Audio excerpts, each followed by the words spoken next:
If, as seems likely, a Trump government would attempt to broker or even enforce a peace in Ukraine, which was based on territory for peace and the suspension or substantial reduction of arms to Ukraine, what would the reaction of the EU be to that? Would the EU try to step into the breach, try to make good the gap, or would they reluctantly acquiesce in what the Americans wanted to propose?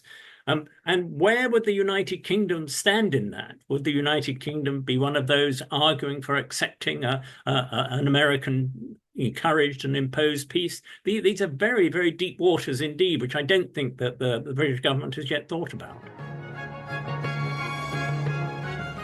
Hello, I'm John Stevens. I'm the chair of the Federal Trust, and I'm speaking once again to Brendan Donnelly, the director of the Federal Trust, about latest developments in the UK and more widely in relation to Brexit.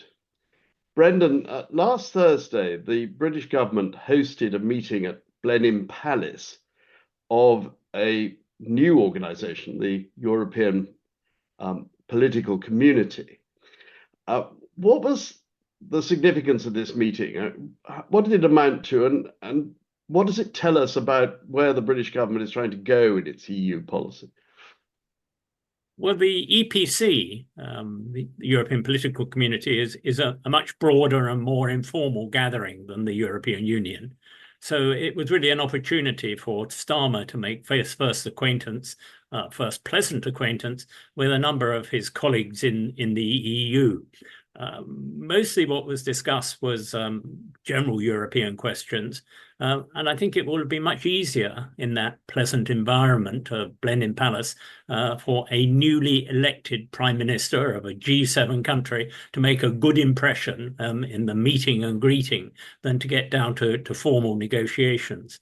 I think the environment was quite favourable, although one reporter did describe Blenheim Palace as being the ancestral home of the Duke of Wellington. It almost made me sympathetic to Michael Gove's insistence on British history being taught as a compulsory subject in school. But it was a pleasant occasion, but it's no more than a first step on the road to reconstructing relationships with the European Union. The central feature seems to have been discussions about Ukraine and security and defence. And it does seem that the UK government has a proposal to put forward a defence pact with the EU as being the leading edge of its reconciliation policy. That's the way to put it. What is the content of that likely to be? Well, that's very much up in the air. And it's been welcomed by the EU representatives precisely on the basis that it's so vague and general that it doesn't yet commit anyone to anything. I think it's appropriate that the Blenheim meeting should have talked so much about Ukraine, because it's certainly true that Ukraine has brought the United Kingdom and the European Union rather closer in their analysis over the past couple of years, and that's a good starting point. I think the British government is hopeful that this starting point of a defence pact will branch out into other areas such as defence procurement, environmental legislation, artificial intelligence research. And there I think the European Union will be much more cautious, because those are elements that are already covered by the dense legal network of the European Union. And I think they will be very much on the alert for the British not to be allowed to do what they regard as cherry picking. Hanging over all questions to do with defence and security in Ukraine, of course, is what is going on in America. And behind European concerns have always been, indeed, the fact that Britain has sought to be closer to America than perhaps it has been to Europe, or at any rate, there is this dichotomy between our looking both towards Europe and towards America. And particularly in defence terms, we are very linked to the Americans. How much is this a problem, and how much will turning a defence pact, if it is able to be done, given that restriction of our American connections, going to be for other areas of policy? I mean, we've already seen Starmer has set a number of red lines in his approach to the EU. I mean, can this really amount to very much, this strategy of using defense as a lever to move towards closer relations? I think it's an approach that has its limitations for the reasons that I've set out. That if you get beyond the strict remit of defense, you're talking about the internal market, you're talking about government procurement, you're talking about things in which the European Union has a specific competence. But I think that overshadowing all these potential problems is the question of who's going to be the president of the United States come the beginning of next year. Well, Because quite. if it is Trump, then a number of difficulties come to the fore, even for the Defense Pact. Because if, as seems likely, a Trump government would attempt to broker or even enforce a peace in Ukraine, which was based on territory for peace and the suspension or substantial reduction of arms to Ukraine, what would the reaction of the EU be to that? Would the EU try to step into the breach, try to make good the gap, or would they reluctantly acquiesce in what the Americans wanted to propose? And where would the United Kingdom stand in that? Would the United Kingdom be one of those arguing for accepting an American encouraged and imposed peace? These are very, very deep waters indeed, which I don't think that the British government has yet thought about.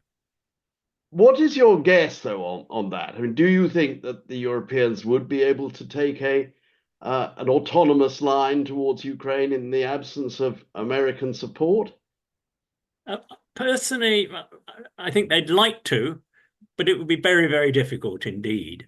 There are a number of inhibitions, not least in Germany. Even in the United Kingdom, we know that the financial pressures under which the Starmer government feels itself and has been reluctant to commit fully and immediately to the 2.5 NATO percent of GDP for NATO spending. What I think may happen is that reluctantly, I'm not, by the way, entirely sure that Trump is going to win. And even if he does win, his approach to Ukraine may be a little more nuanced than he says it is going to be. But we have to deal with the extreme possibilities. I think that Europe will find it very difficult in anything other than the immediate short term to step into the breach left by the Americans. But I think that if that did happen, that would kickstart a view in the European Union. We're not going to find ourselves so exposed again. It would be an enormous motor for greater defence integration within the European Union, for making sure that next time they weren't naked at the conference table, if you like. And I think that would pose for the United Kingdom a very serious set of dilemmas, which wouldn't just be in the defence arena. It might well be that in the trade and economic arena, a Trump government wanted to offer to the United Kingdom rather more favourable terms, trading terms, than it was prepared to offer to the European Union. And that would be driving a wedge between the United Kingdom and the European Union. But more fundamentally, whether it is Trump or a Democrat successor, Kamala Harris, the direction of American trade policy towards greater protectionism seems to be very well established and unlikely to shift. I mean, it could be that Trump makes that more intensive. But equally, as you say, it is possible to imagine Trump perhaps seeking to offer some special conditions to the UK that it would not be prepared to offer to the EU.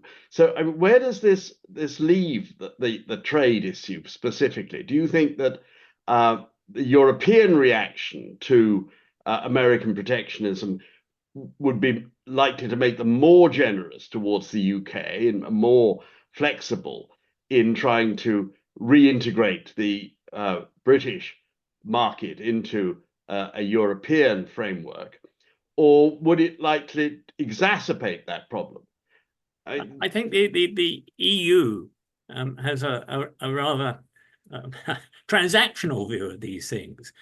They would say it's up to the British if the British are prepared to talk, well, perhaps not Turkey, that wouldn't be the appropriate term to use in this context. But if the British are prepared to talk seriously about something that's to our reciprocal advantage, we're happy to do it.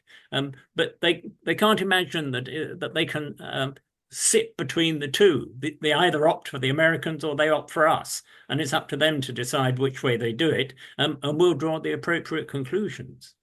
But the rise of American protectionism, though, seems to be well established and likely to go far further under whatever administration takes over. And this is, of course, colouring attitudes towards trade worldwide. And we are seeing a general retreat from globalization. Key to this, obviously, is an American confrontation with China. But initially, from the point of view of the UK, its impact is surely to reveal that the timing of Brexit in trade terms was almost as bad as it could possibly be, because it's hit the top of the globalization trend, which is now in reverse. We've left our home market in the EU, and we've not created another home market. It may be possible to imagine an American administration, a Trump administration, offering somewhat more favorable conditions in its protectionist policy towards the UK than it does to the EU. But more fundamentally, the idea that America is going to be able to offer a trade deal, or one that would be viable from the UK's point of view, that would remotely replace the EU single market, is surely a fantasy. And more broadly, yes, the idea that Britain is now free to trade around the world and is going to be benefiting from further globalization. I mean, that is obviously not the case. Globalization is now emphatically in reverse. We've thrown all the pieces up in the air at a time of even greater instability than we'd realized. Brexit is writ large the Liz Truss policy of thinking that you can cut taxes and somehow miraculously alternatives will present themselves. That's what we've done with Brexit. We've, as you say, destroyed our most important continental market, not destroyed, but substantially restricted it in the vain hope that something will come along instead. And all the auguries are very much in the opposite direction. It's ironic that both trade and defence seem to be coming to a head in a way that will emphasise British isolation as a result of Brexit. Both of those areas have become much more problematic for the United Kingdom in the past 5 years than they were 10 or 15 years ago. Well, coming back to the defence element of this duopoly of defence and trade, behind the issues of supporting Ukraine or not supporting Ukraine is, of course, the American confrontation with China. Some people see the Ukrainian crisis as being pushed by China, and China's influence over Russia is clearly growing the longer this war continues, particularly economic influence. But where in this general confrontation between America and China, America seeing China as its principal global rival, where does the UK stand in this compared to the EU?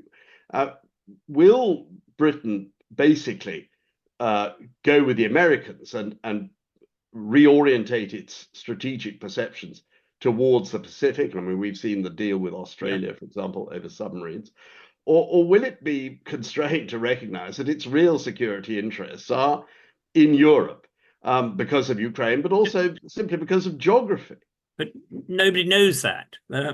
It's the most fundamental question of British politics over the next 10 years, or it's part of that fundamental question. But nobody really can give an answer. There are enormously powerful arguments, which you've just alluded to, in favor of a European connection, a European integration. But there are enormous constraints from the British political point of view, because currently the United Kingdom is so much enmeshed in the Washington view, in the American defense community, in the American defense establishments, the spies and the submariners that people always talk about. It's going to be very difficult to disentangle that relationship, even though the objective circumstances point very much towards the United Kingdom having no choice. So it will bobble along on the river, it seems to me, sometimes veering a little more towards one bank and veering a little more towards the other, but without any agency, because it's confronted with two choices, neither of which is a congenial one. But how will these dilemmas play out in the domestic political battle in the UK? I mean, is it possible to imagine, with perhaps the links to reform developing as the Conservative Party in opposition works out what its future should be, that the right in British politics, conservatism, becomes in some way the American party, and that the Labour Party and the Liberal Democrats orientate towards being the European party in our politics? And what would that mean, actually, for the nature of our debate? It's entirely possible, although it will be a rather strange outcome, given that on the right of British politics, there's always been a certain amount of suspicion of the American association. On the right of the Conservative Party during the Iraq War, there were distinct rumblings of going back to Enoch Powell's suspicion of the Americans. But it might work out that way. I think if it does work out that way, that might not be a bad thing for British politics, because to some extent, our difficulties, the United Kingdom's difficulties when we were members of the European Union, was that we couldn't make up our mind whether we were Europeans or Americans or transatlantic or mid-Atlantic or what we were. I think that if there were a clearer political choice presented in this country between an American orientation and a European orientation, I think that choice would be a salutary one, and B, from my point of view, I think it would be the right one. I can't believe that, particularly under Trump, there would be any significant movement of British public opinion for a closer orientation towards towards the United States rather than towards the European Union. Well, these are very deep waters and likely to be extremely disruptive in our politics, I would have thought, because in some respects, this choice, are we looking west or are we looking east? Are we fundamentally Europeans or are we something else? Are we global or American or whatever? Has been a theme in our culture for a very long time, and potentially a very divisive one. Brendan, many thanks for this. We'll follow these issues further in subsequent videos. Thank you very much.